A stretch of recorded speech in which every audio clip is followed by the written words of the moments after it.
Assalamualaikum warahmatullahi wabarakatuh. Kembali lagi kita dalam rancangan Zoom In edisi Buat Bicara bersama CEO.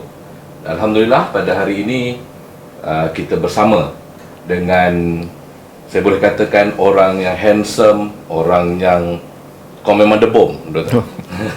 Mereka yang seorang individu yang menakhodahi satu institusi yang bagi saya ada peri pentingnya di kerajaan negeri kita. Dan tak lain tak bukan, pada hari ini kita bersama dengan Dr. Fahmingah, pengarah Selangor Research Institute ataupun nama manjanya Sri. Dia Sri ke SRI ke apa, Doktor? Sri boleh. Sri boleh. Selamat datang, Doktor, ke program rancangan Zoom In ini.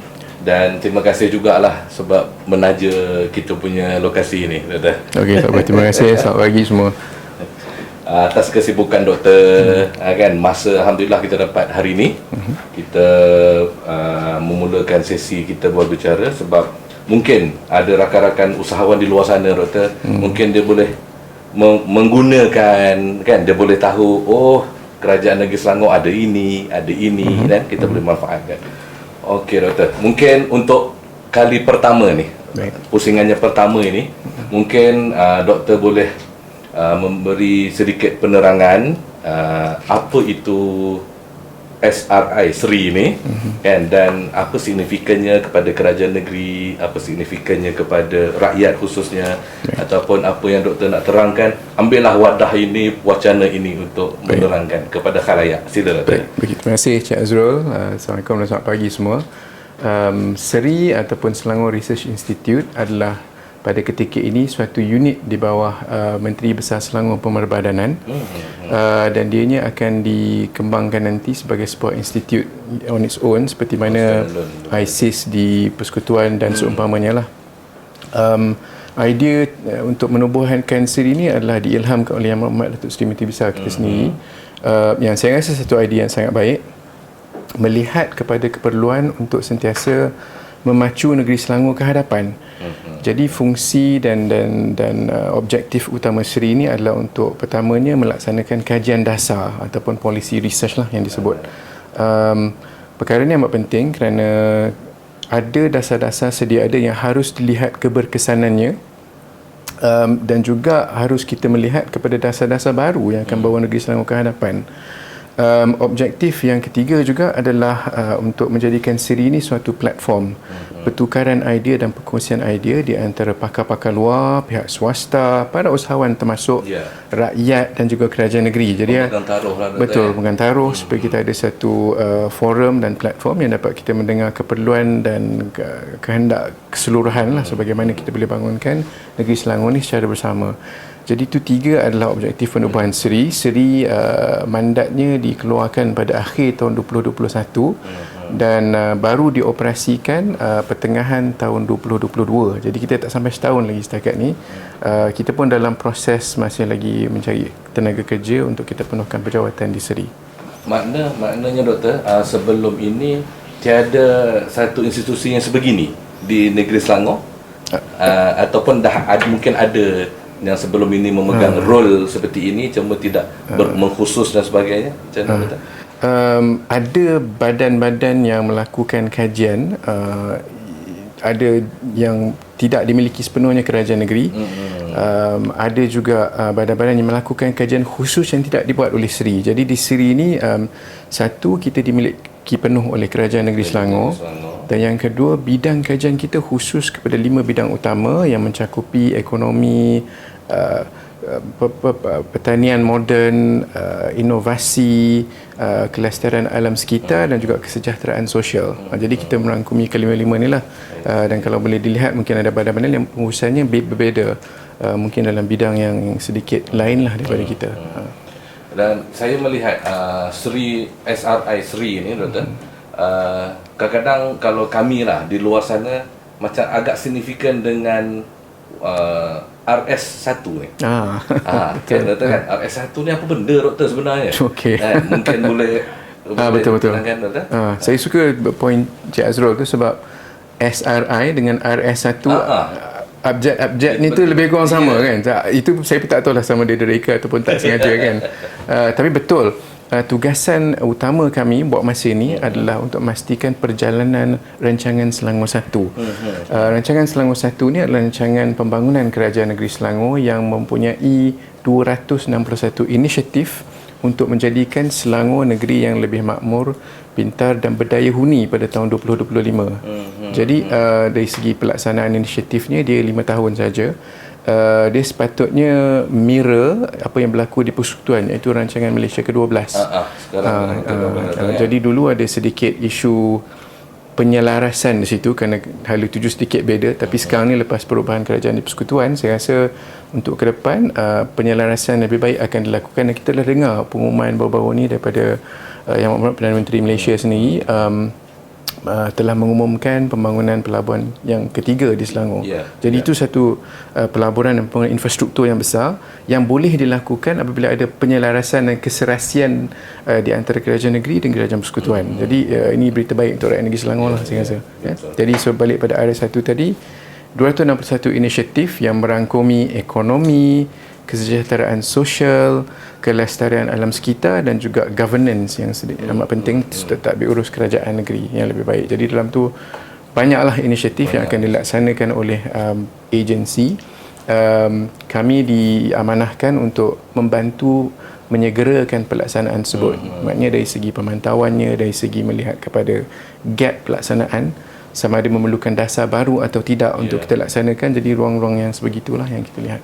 Kalau di zoom in kan lagi Doktor, daripada 261 inisiatif ni, kat mana kalau ialah hijrah ni sinonimnya dengan usahawan, somehow micro usahawan mikro. Lepas tu ada pula dengar ada terms nano. Dah ada sekarang. Nano. Lepas tu dulu entrepreneur dah tu. Lepas tu ada solopreneur pula. Dia seorang-seorang je kan. So kat mana usahawan-usahawan ni Doktor, di Selangor ni khususnya, dia kalau boleh janganlah menjadi penonton dalam RS ni, tapi nak jadi pemain. Kat mana celahnya Doktor dekat dalam inisiatif 261 ni, mungkin boleh kongsi 1-2. Baik. Saya nak sentuh mungkin peluang untuk usahawan ni, salah satunya daripada pembiayaan sendirilah. Maksudnya daripada hijrah tu sendiri. Hijrah lah kan. Hijrah lah kan. Kerana saya rasa hijrah ni penting, sebab bila disebut soal usahawan nano, usahawan mikro, kadang-kadang peringkat ni susah untuk dapat pembiayaan daripada bank-bank besar di luar. Dan hari ini pun saya rasa kita ada banyak trend baru, anak-anak muda yang buat syarikat-syarikat pemula ni. Yang itu lagilah. Sebab bank tak akan sentuh kerana kadar ketidakberjayaannya tu 90%, kan? Jadi mujur negeri Selangor ada hijrah. Jadi pembiayaannya ada di situ. Kedua, soal bidang-bidang yang boleh diterokai. Dalam RS ni kita ada, contohnya salah satu inisiatifnya adalah latihan digital kepada syarikat-syarikat yang baru. Maknanya kalau traditionally dulu orang nak jual goreng pisang, keripik secara fizikal sahaja, sekarang ni telah ada dimensi digital. Maksudnya boleh buat pemasaran secara digital. Mereka akan dilatih dan diperkenalkan dengan peralatan yang sedemikian.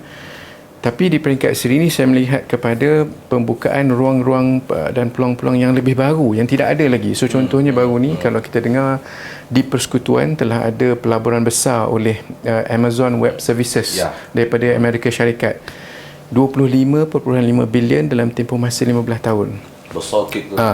Yang tidak disebut adalah sebenarnya pada peringkat permulaannya lagi tahun 2018, cetusan dan pelaburan pertama dengan AWS dibuat oleh Kerajaan Negeri Selangor sebenarnya.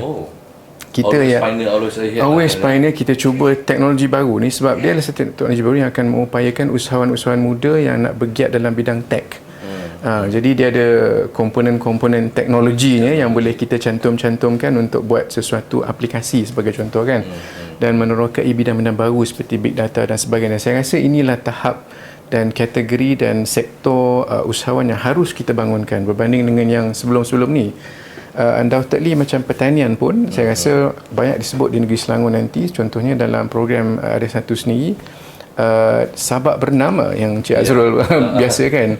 Sabak Bernam akan menjadi gedung penjanaan makanan negeri Selangor. Jadi di sini tanahnya sabda kan, sabda kan, Sabak Bernam Development Authority tu. Jadi di situ ruang dan peluangnya adalah untuk anak muda menerokai penggunaan teknologi untuk menambahkan pengeluaran makanan. Dan saya dimaklumkan adalah dia orang tanam rock melon sebagai contoh. Buah rock melon tu yang dieksport ke Korea dan Jepun. Dia boleh dia high value crop, dia boleh engineerkan kemanisan, kerangupan besar kecil dia kan. Jadi pada saya ni menarik kerana boleh divariasikan pengeluaran tersebut, dan pengeluaran itu pula tidak harus bermusim. Maksudnya dia ada sepanjang tahun. Boleh diprogramkan. Betul. Jadi ni ruang dan peluang untuk anak-anak muda yang suka main game sekarang yang digital kan. Maknanya kembalilah kepada penggunaan ni, dan negeri Selangor telah membuka ruang untuk mereka mendapatkan teknologi yang sepatutnya untuk membolehkan perniagaan-perniagaan yang seperti itu. Saya tertarik bila doktor, yalah kadang kalau dalam hijrah ni selalunya kita, our customer big chunk dia datang daripada usahawan penjaja. Betul. Kan, F&B, betul kan? Correct. Cuma kadang-kadang ada satu sisi di mana usahawan ataupun sektor-sektor yang macam doktor kata tadi, bukan terpinggir tapi dia tak ramai yang involved, kan, betul. Dipandang macam dipandang sepi. Betul. Macam tadi pertanian. Kalau dekat kerajaan, organisasi di luar tu macam Felda tu pun khususnya contohnya, anak dia orang pun ada masalah macam mana supaya anak muda kan menarik, betul. Anak muda diminat semula, kan, minat semula, betul, dalam peladangan tu, dan betul. Akhirnya berlakulah automasi, betul, kan. Lepas tu dulu mungkin buruh ladang tu kan, tapi betul. Ditukar nama operator eksekutif ladang contohnya, kan, nama-nama begitu kan. Cuma kalau di Selangor ni kata, bagaimana kita panggil anak-anak what we call it, sektor-sektor yang macam dipandang sepi, yang agak picisan bagi saya, contohnya industri kraft tangan dekat Selangor ini, kan. Bagaimana Seri melihat daripada angle ini, penggunaan teknologi ke, macam mana boleh Seri memain peranan dekat usahawan-usahawan yang dia sekelompok kecil tu ada doktor, tapi dia rasa macam asyik F&B je, bawa keluar negara, misi keluar negara pun F&B je. Doktor punya ni. Baik. Jadi saya rasa di situ harus ada satu dasar yang baru, sebab kita di Seri kan kita melihat dari segi polisi dan dasar ni. Contohnya apabila kerajaan negeri perkenalkan platform digital untuk usahawan, maknanya bila mereka menghasilkan produk-produk yang baru yang kraft tangan ke, makanan ke, kan, access to market ni dibuka menerusi dengan memasukkan mereka ke platform digital. Okey. Ramai yang tidak tahu sebenarnya, bila dah satu tidak ada awareness platform mana yang dia nak masuk, dan ada kes yang bila dia dah masuk dia tenggelam. Sebab contohnya kalau kita biasa guna Shopee kan, Shopee kalau kita beli kepek pisang, kalau kita jadi kepek pisang yang baru ni, kalau dalam tu dah ada 1,000, dia akan listkan yang awal tu tau. Maksudnya orang yang dah lama bertapak di situ, yang dapat 5 bintang, dapat paling banyak transaksi, dia akan terus kekal. Jadi tidak sesuai ataupun kurang sesuai, walaupun kepek makcik sawat berenam tu yang paling sedap dalam dunia lah kan, dia susah nak masuk, penetrasinya susah. Jadi I think dasar baru yang kita dah perkenalkan pun, yang kita sebut kepada semua macam DCDEC dan di Stanco YB Rozia pun ada usahawan semua kan. Kita kata yang lebih penting adalah apabila ditanya oleh para usahawan, saya ada produk begini, platform mana yang paling sesuai untuk saya, sepatutnya kita boleh bagi jawapan, kan. Jadi harus ada sedikit penilaian lah dan kajian supaya dapat kita salurkan usahawan ini kepada access to market. Yang itu pertama lah kan. Tapi yang kedua, hari ini saya lihat sebab dengan penggunaan teknologi ni kadang-kadang benda tu cepat bertukar. Jadi maknanya keripik pisang tadi kalau nak capai pasaran yang lebih luas, boleh ditambah pengeluarannya menggunakan teknologi. Tapi nak invest teknologi itu mungkin kos itu terlalu beban kepada makcik tadi kan. Jadi ini yang harus dilihat semula. Saya rasa di peringkat persekutuanmu dah sebut soal ekosistem. Dia nak ni yang Berhormat Tuan Rafizi Ramli ada sebut pembangunan ekosistem dan support mechanism untuk yang baru-baru ni kan. Saya rasa itu satu kaedah yang baik yang kita boleh lihat, dan itu akan satu memastikan pasaran yang lebih luas dibuka kepada produk-produk ni. Tapi yang lebih penting adalah kita harus juga lihat kepada, yalah mungkin kalau orang kata industri tu dah sunset kan, yalah mungkin kita harus berpindah ke bidang lain lah. Bidang lain kan. Saya tahu yang usahawan hijrah tu memang saya rasa 70-75% tu banyak jenis F&B ni. Betul. Dan kadang-kadang kita tak berjaya nak ketengahkan produk yang sangat baik tu sampai dia sampai pada pasaran luar. Sebab pengeluaran tu, kadar pengeluaran tu tak boleh nak keep up dengan demand. Dia begitu, dia ada masalah. Jadi you nak kena invest in teknologi, saya kena lihat kaedah baru lah. Saya rasa di situ supaya kita betul-betul dapat bantu. Dan kadang-kadang ramai juga usahawan yang ada satu kes kita lihat itu data, dia dah jana 80,000 sebulan. So makcik tu kata alhamdulillah cukup, saya dah cukup. Sedangkan produk tu boleh pergi jauh lagi kan. Dia ada jenis tu juga. Jadi di situ mungkin yang diperlukan adalah bagaimana resepi tu dapat direplikasi supaya ada usaha macam dia franchise out lah maksudnya kan. Mungkin ini akan menemukan kita kepada the next KFC daripada Selangor kan. Jadi kaedah-kaedah baru macam ni yang harus dilihat, dan kita selain daripada kita sediakan pembiayaan tadi lah. Doktor, saya nak bagi mungkin kalau dia datang share ni dia tak apa, sila. Saya ambil contoh di luar Felda. Dia punya asalnya to eradicate poverty, betul. and also give land to the landless. So hasrat tu bagi saya dah tercapai. Tapi kenapa Felda masih ada lagi? Seolah-olah tak selesai ke eradicate poverty dia tadi tu. Masih lagi ada. Dalam hijrah pula kita kata nak memberi pinjaman untuk meningkatkan golongan kelas menengah. Betul. Kan? So hijrah ni pun dah berapa tahun sampai sekarang ni ada lagi. Tak selesai lagi ketugasan awak ni hijrah ni. Mungkin pandangan bijak pandai doktor, macam doktor melihat statement saya ni. Itulah so macam di persekutuan ada sebut sekarang kan dia nak noktahkan kemiskinan tegar kan dalam 126,000 rasanya angka tu kan. Dan ada strategi yang sedang dilaksanakan lah. Ialah dia kalau balik kepada cerita keluar pada kemiskinan dengan usahawan ni, dia dua benda yang beza. Soalnya kalau nak jadi usahawan yang berjaya, you kena ada the hunger to succeed. Kemiskinan ni cerita lain sebab dia kadang-kadang banyak faktor lah yang menyebabkan mereka tidak dapat keluar daripada kepupung kemiskinan tu. Jadi yang itu mungkin perlu treatment yang lebih berbeza sikit. Tapi since dalam konteks hijrah hari ni untuk usahawan yang betul-betul nak berjaya kan. Kami dan juga perumahan usahawan lah. Kan untuk berjaya ni saya rasa dia kena ada sedikit beza lah pendekatannya, maksudnya dari segi mindset selaku pimpinan yang memimpin perniagaan tersebut, kefahaman mengenai beberapa sistem dan proses asas bila kita nak berniaga ni kan. Dia kan ada lah benda-benda macam tu kan. Dan yang ketiga, networking, jaringan kan, maknanya how do you connect usahawan yang baru ni dengan pasaran yang lebih luas kan, dan membuka peluang-peluang baru pada dia. Jadi saya rasa itu kategori perbincangan yang lain, dan saya rasa kalau kena cara dia, kita boleh melonjakkan lagi lah. Jadi isu dia tadi, saya suka point Encik Azrul tadi, kita nak menaikkan taraf pendapatan kelas menengah. Ini yang kadang-kadang kita terlupa sebab macam kerajaan negeri Selangor pun dah 3 penggal. Yang kita fokus selama ni adalah yang B40. Okey, yang tadi kita kata ada dua lah yang berusaha nak keluar tu akan berusaha, tapi dia ada yang golongan yang terpaksa macam tu ataupun keadaannya tak mengizinkan. Tak apa, yang tu baik kita bantu. Tapi yang satu kita tinggalkan adalah 60% lagi ni. What is the new deal untuk M40? Apakah deal yang terbaru untuk T20 sebagai contoh kan? Dan kita dengar juga baru ni lepas COVID ni, ramai yang di M40 ni tergelincir masuk dalam B40 kan. Jadi there is that vulnerability yang saya rasa kalau kita berikan ilmu-ilmu keusahawanan ni dan juga budaya kerja yang semacam ni akan mungkin memberikan mereka sedikit resilient lah, supaya maknanya T40 ni akan kekal. Inilah model ni buat oleh India sebagai contoh.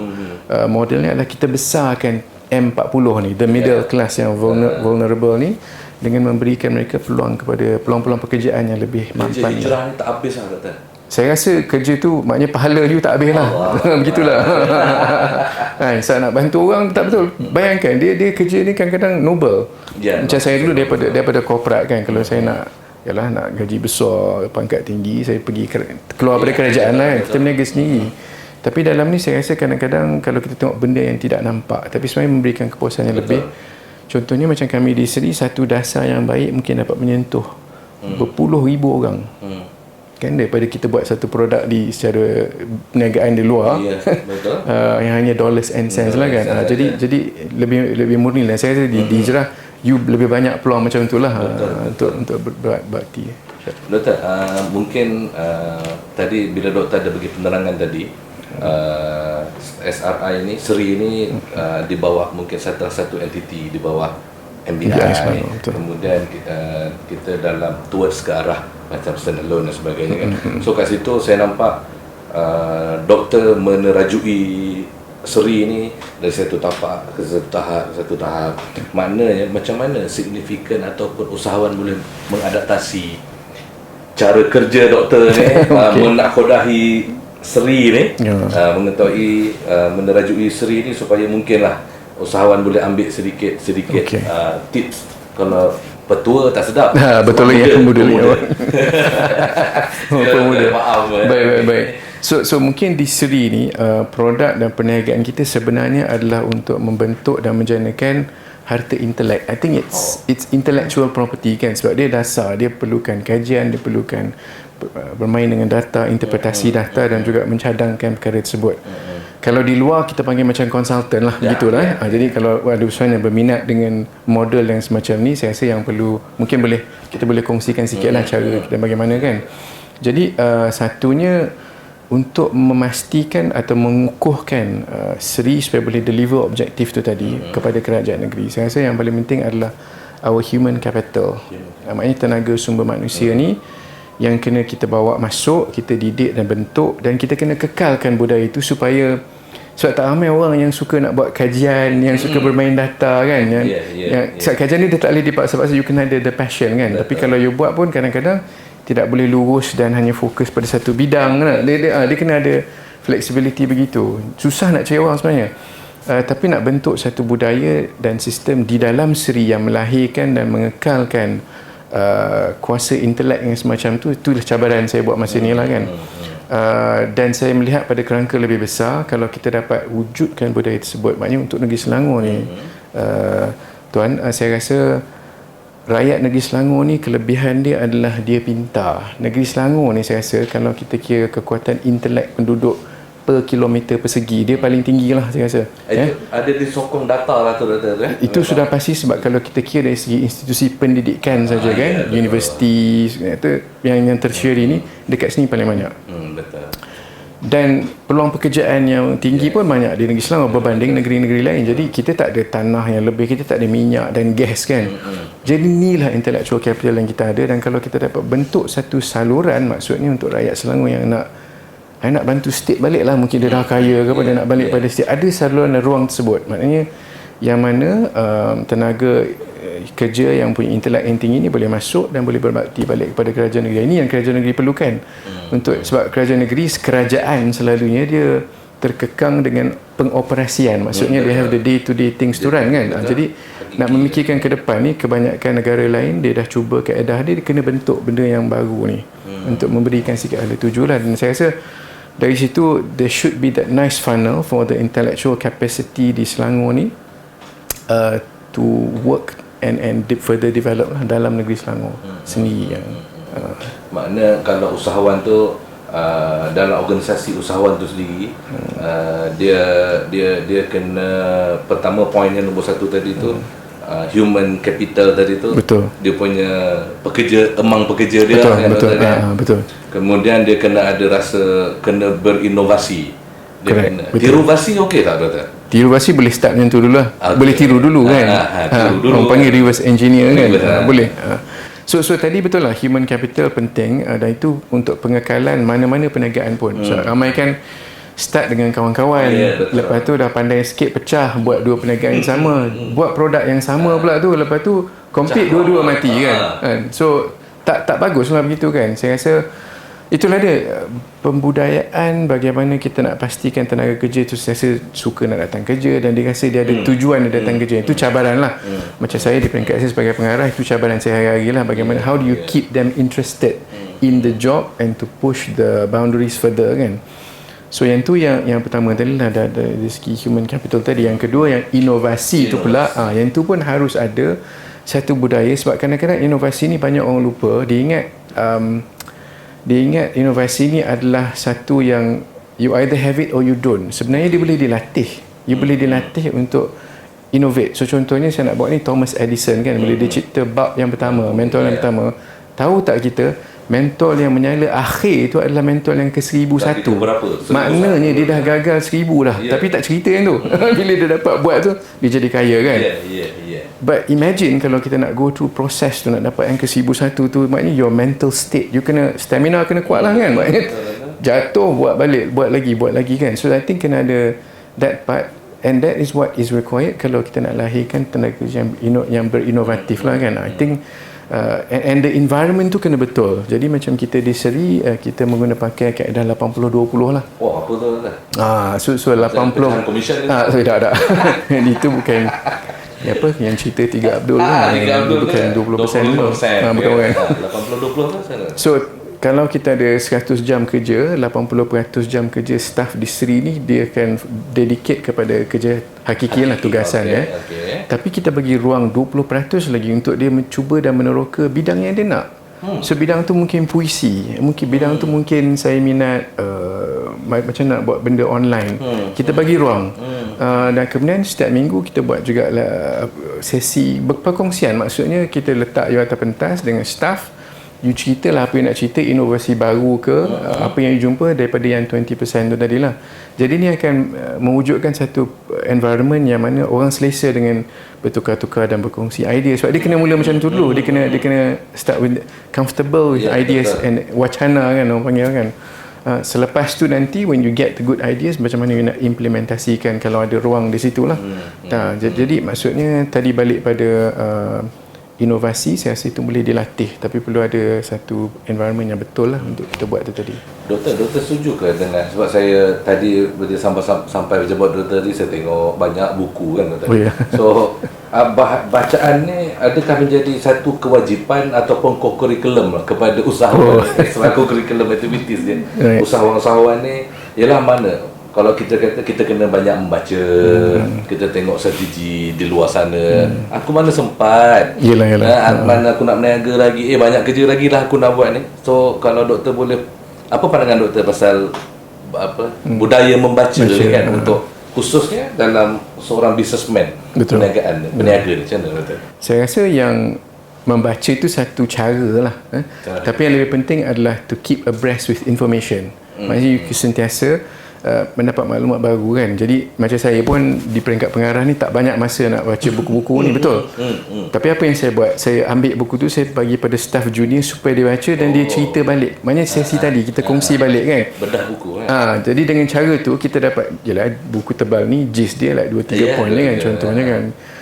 Jadi dengan cara itu kita dapat maklumat daripada itu. Kalau kita nak teliti balik, kita boleh baca lagi sekali kalau kita nak kan. Tapi yang penting tadi berada dalam satu jaringan di mana knowledge tu boleh dikongsi. Jadi mungkin kalau orang yang meniaga tadi kan, dia duduk dengan, yalah kadang-kadang orang pergi business lounge, duduk jumpa syarikat, bincang, keep abreast dengan what is happening kan. I think yang tu yang lebih penting lah. Kaedahnya membaca itu salah satu lah, tapi yang pastinya yang macam saya pun, you have to invest in yourself. Maksudnya you kena melabur dalam diri you sendiri, menambahkan ilmu yang adalah kaedah dan cara tu terpulang lah kan. Macam sekarang orang tengok phone kan, ada yang bercakap dengan orang kan, ada yang terima laporan tiap-tiap pagi kan, ada yang baca buku. Jadi GPT kan. Itu janganlah. itu sebab shortcut yang terlalu short lah saya rasa. Terlalu short kan. Doktor, kalau saya melihat ada usahawan di luar sana ni, kadang-kadang dia mungkin, yelah orang, kadang usahawan ni kan, saya kata tadi ada kategori yang penjaja, kemudian ada yang macam dah we call it high, apa ayat dia yang sesuai macam dia agak dah eksklusif, dah stable dan dia dah membesar lah, dia jadi player. So jika let's say lah dia melihat penemuan ataupun solution baru di luar negara, satu teknologi baru, so sejauh mana kerajaan negeri Selangor welcoming benda-benda begini kan. Benda yang kadang pelik pun ada kan, tapi macam mana kerajaan negeri benda-benda kadang IoT benda-benda macam ni betul. pelik-pelik sikit kan. Doktor, macam mana kerajaan negeri khususnya Seri? Saya suka angle tu sebab dalam RS1 pun banyak benda-benda baru yang macam ni. So contohnya macam bioteknologi kan, jelah disebut akan ada penubuhan sebuah council, bioteknologi council lah. Betul lah buatlah council, tapi pengkhususan penekanan kepada ruang mana dalam bioteknologi tu kena datang daripada industri.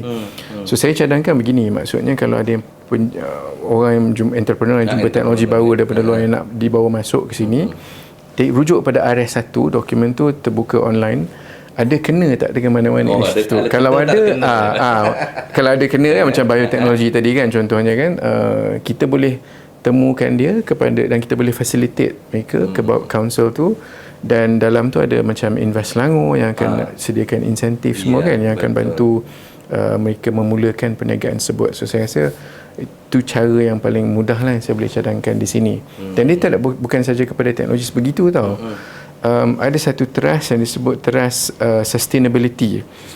Yang ni saya rasa kita ada peluang yang sangat besar.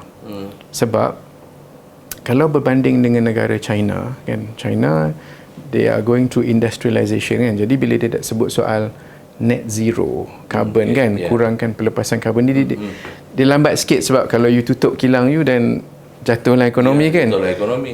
Kalau sedar atau tidak di Malaysia ni kita tak macam tu tau, sebab kita tak terlalu terdedah kepada manufacturing sebagai contoh kan, dan penggunaan mesin. So kita terdedah benda tu. Dan kita banyak sumber-sumber alam yang kita jaga. Macam di Selangor 30% tanah kita kena jadi hutan simpan kan. Kalau tengok di sebelah Sungai Kelang tu, di Muara tu ada beberapa pulau-pulau tu penuh dengan pokok paya bakau yang saya dimaklumkan bakau tu bakau yang unik lah. Wallahualam dengannya begitulah. Dia riwayatnya begitu kan. Tapi dengan adanya bakau tu adalah ekosistem, anak-anak ikan boleh masuk, ikan banyak, air bersih. So dia tujuan macam tu. Poin saya kat sini adalah mengapa teknologi yang memang mesra alam sekitar memang ni tidak boleh kita ketengahkan atau kita jadikan negeri Selangor satu landasan platform untuk pihak luar datang dan teroka benda-benda macam ni. Maknanya kita bangunkan, orang kata green technology lah, saya rasa terma yang lebih sesuai adalah more sustainable environmental technologies kan. Bukan manusia tak pernah hidup dalam keadaan macam tu sejak awal dulu, memang kita hidup dengan alam sekitar yang kita pelihara kan.